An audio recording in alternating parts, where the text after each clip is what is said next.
Hello दोस्तों, स्वागत है आपका मूवीज फैक्टर में। और आज हम एक्सप्लेन करने जा रहे हैं Lord of the rings of power को। अगर आपने लॉर्ड ऑफ द रिंग्स देखी है तो मैं आपको बताना चाहूंगा कि ये सीरीज की कहानी उस कहानी के पहले की है। और अगर आपने उन मूवीज के पार्ट नहीं भी देखे हैं तो आपको ये सीरीज समझने में कोई खास परेशानी नहीं होगी। तो चलिए बिना देर किए शुरू करते हैं हमारा ये वीडियो। एपिसोड 1 की शुरुआत में हम एक छोटी बच्ची को देखते हैं जिसका नाम ग्लैड्रियल है। वो एक कागज की कश्ती बनाती है और उसे पानी में डाल देती है। उसके अनुसार वो कश्ती पानी में तैरेगी, लेकिन वहाँ कुछ दूसरे बच्चे भी होते हैं जो कहते हैं कि ये कश्ती डूब जाएगी। जब ग्लैड्रियल वो कश्ती पानी में डालती है तो वो एक हंस के रूप में पानी में तैरने लगती है, जो कि ग्लैड्रियल के पास्ट और फ्यूचर दोनों के लिए एक सिग्नल होता है। दरअसल स्वाइन शिप टेलेरी से जुड़े हुए हैं, जो कि समुद्री यात्रा करने वाले काल्पनिक बोनों का एक ग्रुप कहलाता है। ग्लैड्रियल की माँ एल्विन खुद टेलेरी से जुड़ी हुई थी। खैर अब वो बच्चे ग्लैड्रियल की नाव पर पत्थर मारकर उसे डुबो देते हैं और तब ग्लैड्रियल उन बच्चों से भिड़ जाती है। अब वहाँ उसका भाई आ जाता है जो ग्लैड्रियल को अच्छाई और बुराई के बीच का फर्क समझाता है। वो बताता है कि बुराई हमेशा नहीं रहती। ग्लैड्रियल बताती है कि दुनिया उस समय इतनी छोटी थी कि सूर्य की रोशनी उस धरती पर नहीं पड़ रही थी।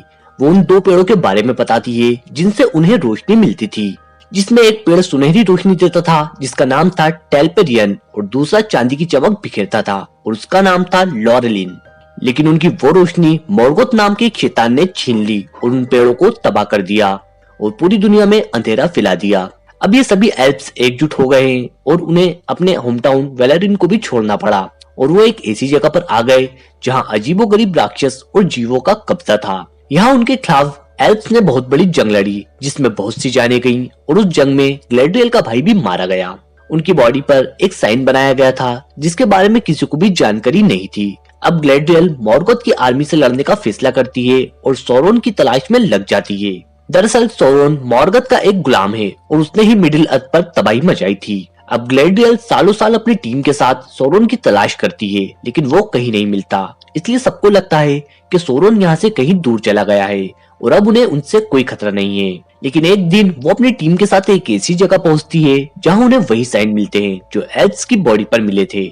लेकिन उनके साथियों के अनुसार वहां उन्हें ऐसी कोई भी चीज नहीं मिलती जो इस बात की ओर इशारा करे कि सौरोन का खतरा उन पर अभी भी है। लेकिन तभी उनके सामने एक बड़ा सा दानव आ जाता है और ग्लैड्रियल के सभी साथियों को मारने लगता है। लेकिन ग्लैड्रियल उस दानव का सामना करते हुए उसे मार गिराती है। लेकिन अब ग्लैड्रियल के सभी साथी उसके साथ इस सफर को जारी नहीं रखना चाहते और वो उससे कहते हैं कि उसे आगे का सफर अकेले तय करना होगा।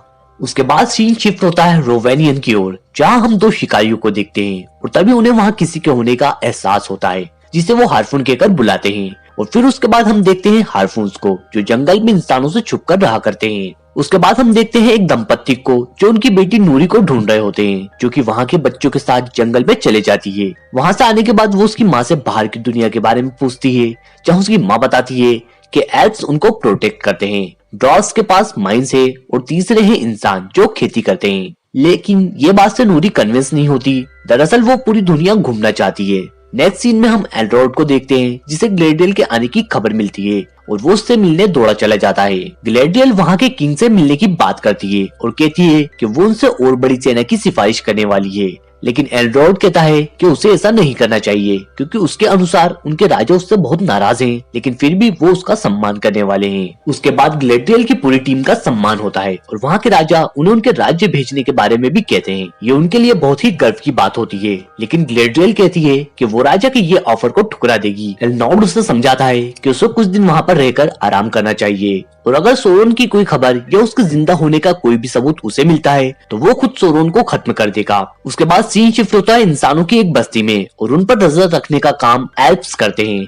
उसके बाद हम वहाँ देखते हैं एरोंडिर को, जो कि उनमें से ही एक है और उसे वहाँ एक लेडी जो कि वहाँ के लोगों का इलाज करती है वो पसंद है। लेकिन जब एरोंडिर उनके वॉच टावर वापस जाता है तो उसे पता चलता है कि अब उन्हें वापस बुला लिया गया है और अब उन्हें और इंसानों पर नजर रखने की जरूरत नहीं, क्योंकि उनको भी यही लगता है कि सौरोन नाम का खतरा अब टल गया है। लेकिन एरोंडिर को ये बात समझ नहीं आती। अब हम वहाँ उन एल्फ्स के हेड को देखते हैं जो एरोंडिर को बताते हैं कि इंसानों पर नजर रखने की वजह उनके पूर्वज नहीं है, बल्कि हम उन पे नजर इसलिए रखते हैं क्योंकि वो कभी नहीं बदलते। अब ये बात एरोंडिर को अच्छी नहीं लगती और वो सीधे उस हीलर के पास जाता है, जहाँ हमें पता चलता है कि उस डॉक्टर का एक बेटा है जिसका नाम थियू है।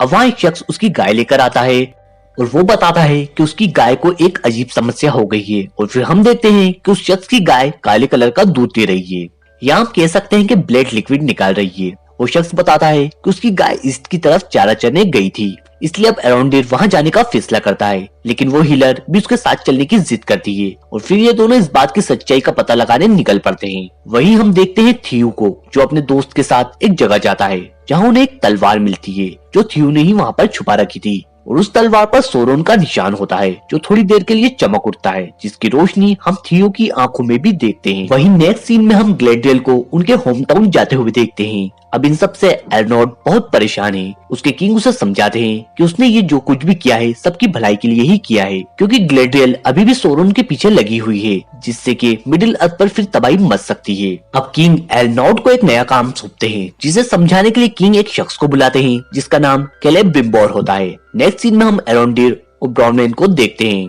वो ब्राउनवेन को उन पर नजर रखने का कारण बताता है, लेकिन ब्राउनवेन को ये बात पसंद नहीं आती। लेकिन तभी उन्हें वहाँ पर एक गांव दिखाई देता है जो पूरी तरीके से बर्बाद हो चुका है। अब सीन ग्लेडियल पर शिफ्ट होता है, जो उसके साथियों के साथ लगभग उसकी मंजिल पर पहुँचने ही वाली होती है कि तभी उसे आसमान से जमीन पर एक तेज रोशनी गिरती हुई दिखाई देती है। और ये रोशनी नूरी, किंग, ड्वार्फ और ओरेंडोर भी देखते हैं, जिससे ग्लेडियल को यह अंदाजा हो जाता है कि अब बुराई ने दस्तक दे दी है। इसलिए वो वेलानोर नहीं जाती और अपने भाई की तलवार लेकर कूद जाती है समंदर में। इधर एल्फ्स के किंग को एक पत्ता दिखाई देता है जिसका रंग चेंज होकर काला हो जाता है और वो भी बुराई की दस्तक की आहट को समझ जाते हैं। अब नूरी वहां जाती है जहां वो रोशनी गिरी थी। वहां उसे एक आग दिखाई देती है जिस पर एक शख्स उसे दिखाई देता है। और दोस्तों, इसी के साथ द रिंग्स ऑफ पावर का ये पहला एपिसोड यहीं पर खत्म हो जाता है। एपिसोड 2 शुरू होता है जहां हम एलानोरा को वहीं उस शख्स के पास देखते हैं जिसे हमने एपिसोड 1 के लास्ट में देखा था, जो कि आसमान से एक रोशनी के रूप में गिरा था। अब एलानोरा उसके पास जाने की कोशिश करती है, लेकिन उसकी सहेली उसको रोकती है और इसी रोकथाम में एलानोरा उस गड्ढे में गिर जाती है। यहाँ वो महसूस करती है कि जो आग वहाँ लगी हुई है वो ठंडी है। अब एलानोरा उस शख्स के पास जाती है और उसे छूने लगती है कि तभी वो शख्स एलानोरा का हाथ पकड़ लेता है और जोर से चिल्लाने लगता है, जिसकी चीख से वहाँ पर बहुत तेज आंधी चलने लगती है और बहुत अजीब तरह से हवाएं चलने लगती है, मानो उस शख्स के पास कुछ पावर हो। लेकिन थोड़ी देर बाद वो शख्स शांत हो जाता है और फिर वहीं पर बेहोश हो जाता है। अब एलानोरा उसकी सहेली से कहती है कि वो इसे ऐसे अकेले नहीं छोड़ सकते और फिर वो एक कार्ड चुरा कर लाते हैं और उसमें उस शख्स को डालकर एक सेफ जगह ले जाते हैं। इस दौरान उसकी सहेली बार बार नोरा को ये याद दिलाती है कि वो जो कुछ भी कर रही है वो गलत कर रही है, लेकिन फिर भी एलानोरा नहीं मानती। इधर हम एरोंडेर और ब्राउनिन को देखते हैं जो उस गांव में उन घरों को देख रहे होते हैं कि तभी एक जगह उन्हें एक गड्ढा दिखाई देता है, मानो जैसे कोई उस गड्ढे के जरिए कहीं जाने की कोशिश कर रहा हो। अब एरोंडेर उस सुरंग में जाने का फैसला करता है, ब्राउनिन से विदा लेता है और उससे कहता है कि गांव में सभी लोगों को अलर्ट कर दे। अब चलते हैं एनरोल्ड के पास, जहां कैलेब ब्रिम्बोर उसे एक हैमर के बारे में बता रहा होता है। वो बताता है कि वो मिडिल ईस्ट के लिए एक बहुत ही अलग जगह बनाना चाहता है, लेकिन उसको ये सब स्प्रिंग के पहले करना है, जो कि लगभग नामुमकिन है। अब एलनॉर्ड कहता है कि वो इसमें ड्वार्फ की मदद लेंगे क्योंकि वो बहुत ही क्रिएटिव हैं। अब उसके बाद ये दोनों वहां पहुंचते हैं, लेकिन उन्हें अंदर एंट्री नहीं मिलती। अब एलनॉर्ड अंदर जाने के लिए एक प्लान बनाता है।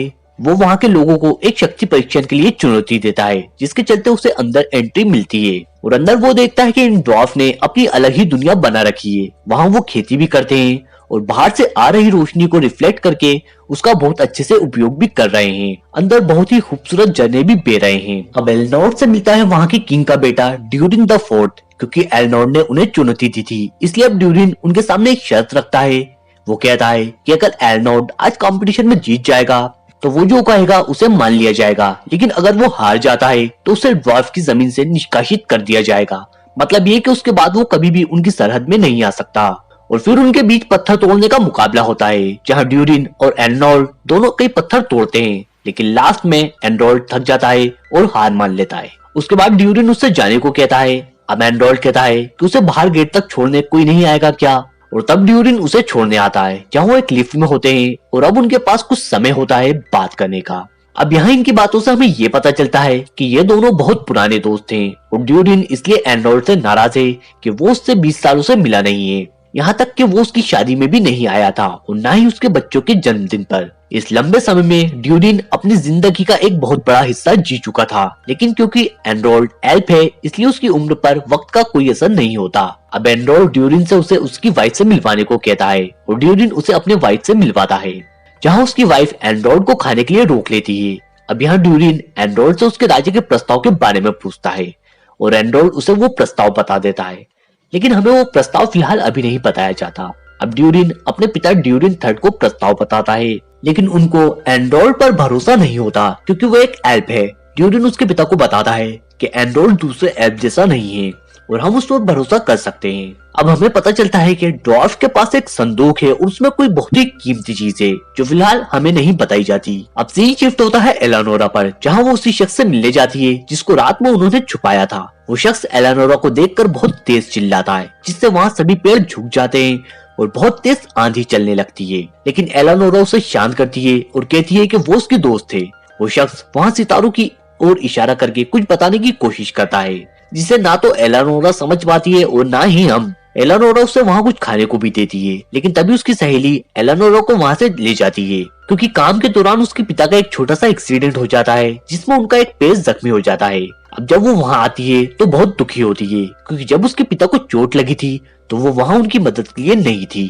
खैर अब वो रात में फिर वापस उस शख्स के पास जाती है, जहाँ वो शख्स जुगनू की मदद से एलानोरा और उसकी सहेली को एक मैप बनाकर दिखाता है, जिससे दोनों को इतना तो पता चलता है कि ये किसी तारे की तलाश में है। लेकिन वहाँ एक अजीब चीज ये होती है कि उस शख्स के दुखी होने से वहाँ सभी जुगनू मरने लगते हैं। वहीं अब ओरिंडर को दिखाया जाता है जो उस सुरंग में है और उसे वहाँ किसी के होने की आहट सुनाई देती है। लेकिन जब वो उसको मारने की कोशिश करता है तो कोई उसे पीछे से खींचकर एक अलग जगह पर ले जाता है। अब इधर ब्राउनविन ये सब बातें गांव के लोगों को बताती है, लेकिन वो उसकी बातों पर यकीन नहीं करते, बल्कि वो भी खुश हैं क्योंकि बहुत सालों के बाद एल्फ उन्हें छोड़कर जा रहे हैं। लेकिन अब ब्राउनविन उसके बेटे थियो को लेकर एल्फ टावर की ओर जाने का फैसला करती है। लेकिन जब वो घर पहुंचती है तो देखती है कि उसके घर में भी ठीक वैसा ही गड्ढा बना हुआ है जैसा कि उसने उस गांव में देखा था। और तभी हम थियो की आवाज सुनते हैं जो एक जगह छुपा हुआ होता है और अपनी माँ से भी छुपने को कहता है। ब्राउनविन कुछ समझ पाए उससे पहले ही एक ऑर्क उन पर अटैक करता है और बहुत ही मशक्कत के बाद ब्राउनविन और थियो उस ऑर्क को मार गिराते हैं और उसके सर को गांव वाले के पास ले आते हैं, जिसको देखकर सभी गांव वाले डर जाते हैं और ब्राउनविन की बातों पर यकीन कर टावर की ओर जाने का फैसला करते हैं।